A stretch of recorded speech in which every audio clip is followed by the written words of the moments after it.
तोडकर संजीवनी निसर्गोपचार केंद्राच्या संस्थापक संजीवनी तोडकर यांना पुण्यश्लोक अहिल्यादेवी होळकर राष्ट्रीय पुरस्काराने सन्मानित करण्यात आले। तेलंगणाचे राज्यपाल जिष्णू देव वर्मा यांच्या हस्ते तसेच महाराष्ट्र विधान परिषदेचे सभापती प्राध्यापक राम शिंदे यांच्या प्रमुख उपस्थितीत हा गौरव प्रदान करण्यात आला।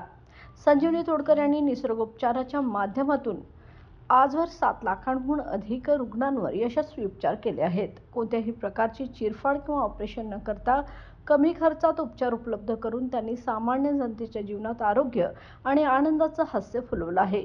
यावेळी त्रिपुरा राज्य महामंडळाचे अध्यक्ष आणि ज्येष्ठ साहित्यिक डॉक्टर मुरहरी केळे, भामला फाउंडेशन मुंबईचे प्रमुख आसिफ भामला तसेच राष्ट्रीय पुरस्कार समितीचे अध्यक्ष सागर दापटे पाटील आदी मान्यवर उपस्थित होते।